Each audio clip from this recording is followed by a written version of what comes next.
On this week's Hockey Inside Out, the first line's not clicking, and how much is too much to lock down Radulov long term?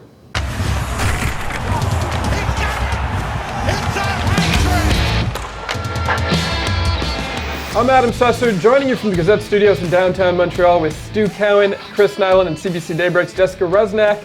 Let's take a look at what we're going to be talking about on today's show. Number 1, how do the Habs currently stack up against the Rangers? Number 2, should Mike McCarron have a regular spot on the fourth line ahead of certain newcomers? Number 3, what's wrong with the number 1 line?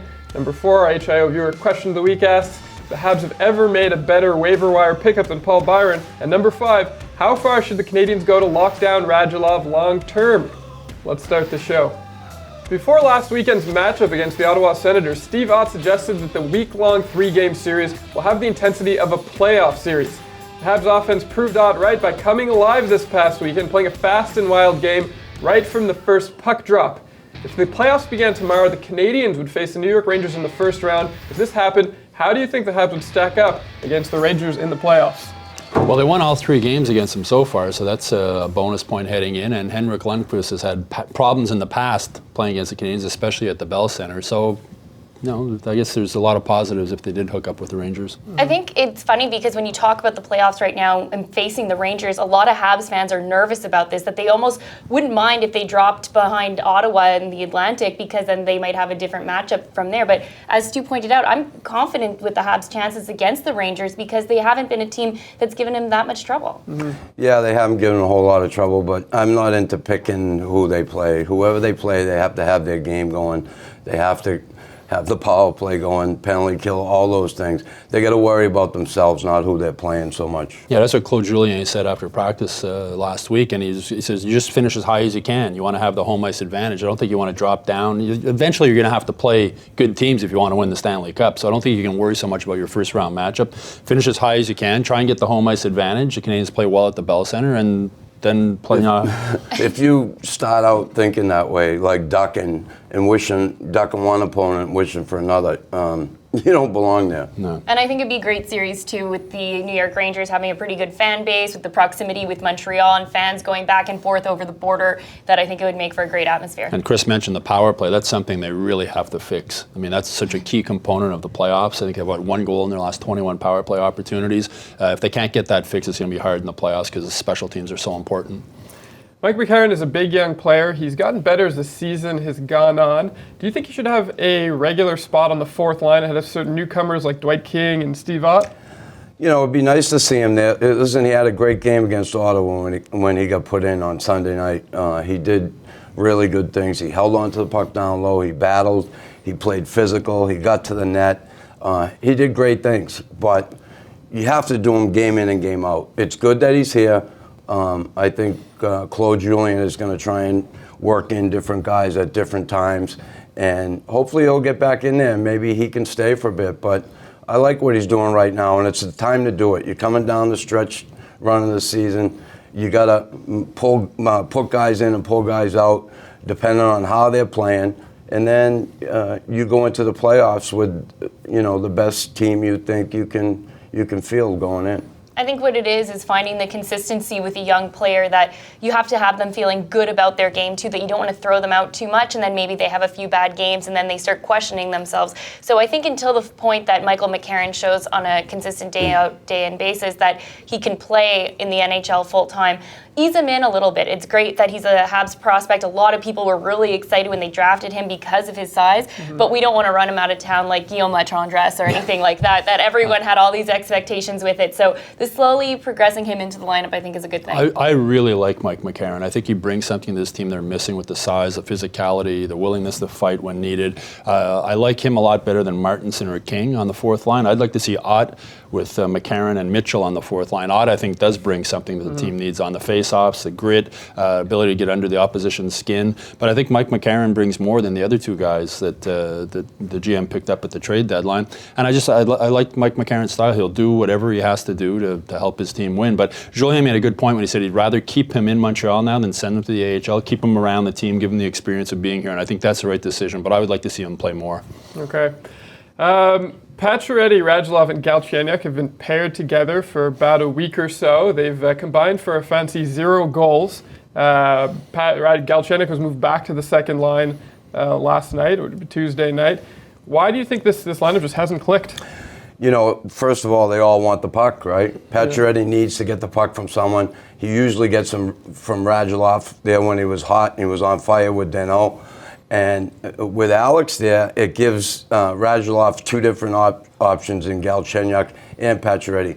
Alex Galchenyuk is a talented kid, but he's not necessarily a playmaker. Yeah. You know, he's more of a one-on-one guy, stick handle and deke and dive. So, you know, you got Radulov with two options, and it's kind of, I think it's a little much, and they're struggling. Honestly, looking at Pacioretty's body language, and when I see him on the ice, it looks like he does not want to play with Alex Galchenyuk. Do you think Galchenyuk has the personality that he kind of needs to be the star of his line? He seems to do better on the second line. I don't think it's that, but I think Chris is right. I mean, when you talk with Max after games he's played with Alex, he'll never is really positive about it. Like he'll say, "Oh, we didn't bring the puck out properly. We need to be better on our own end." We got chewed up by Pajot. We got chewed up by Pajot. Yeah, but if you ask him, like when he was playing with Danault, Max would rave about Danault, how everybody wants to play with him. He's such a smart player. He does all the. And I think, as Chris is right, you got the playmaker in Radulov, you got the shooter in Pacioretty, and then I think as a centerman, they need the grunt guy who's going to do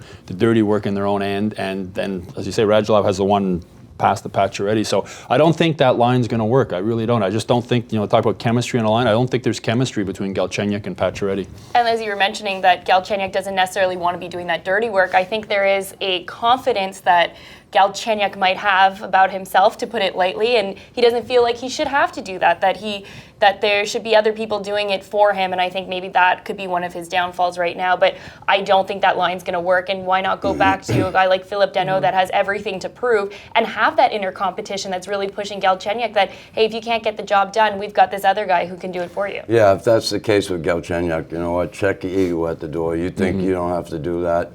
That's not, to me, if that is the case, that's not a team guy. It's like, I should be treated special. I shouldn't have to play my own because I'm so good offensively.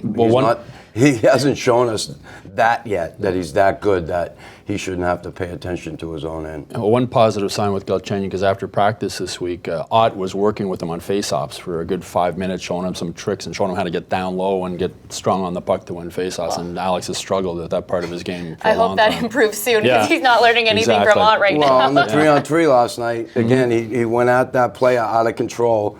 And it goes back to how he plays in his own end. He had two hands on his stick. He went waving at the player, instead of one hand on the stick, going in control and getting in the way of Anthony Mantha. He don't have to hit him and run him over. You got to get in his way. He went sweeping at him like he was curling, and that doesn't work in the NHL. I still wonder if he'd be better off on the wing and just take that defensive responsibility away from him. Put him on the wing with another centerman and let him get open for that one-timer shot. But the thing about the game against the Detroit Red Wings was in the overtime period, he only got on at the 4-minute mark, that you think that he would have learned something. I'm sure Claude Julien was trying to send him a message, and he goes out there, and I think he played all of 10 seconds, and he made that big mistake. Well, he has 4 overtime goals, I believe, but it's, I guess the risk-reward is something the coach is thinking about. Okay, it's time for our HIO viewer question of the week. This week's viewer question comes to us from Andrew Wright in Lachine, Quebec, who asks, can the panel recall a better waiver pickup by the Canadiens than Paul Byron? I certainly can't. I mean, nothing even pops into mind. I mean, this guy, 5'9", 160 pounds, picked up off waivers. Calgary didn't want to lose him, but I guess they thought nobody would claim him, which is kudos to the Habs pro scouting staff and Marc Bergevin for getting him. But 20-goal scorer off of waivers. Not only that, but the contract, 3 years, $3.5 million. He's like just over $1 million a year for 20-goal scorers. There's not many of those guys around in the NHL. The only person that I could say comes close to rivaling him, but not by anything, like by a long shot, would be Glenn Metropolitan. Remember when they picked him up? And then the following year, he scored 29 points in 69 games. And what was funny about that, they picked him up from Philly that morning, and then that afternoon, he was playing against his former team. That's right. Yeah, I don't think there's been a better one. I mean, how can you argue with that? You just can't. Byron, he's come in here and he's done amazing things. Listen, he scored in junior. But I guess a lot of people weren't sure if he could do it at the NHL level because of his size. But size and speed that he has and the tenacity he has, it's just a great pickup by Bergevin. And I thought, when they picked him up. I thought this kid was heading to St. John's.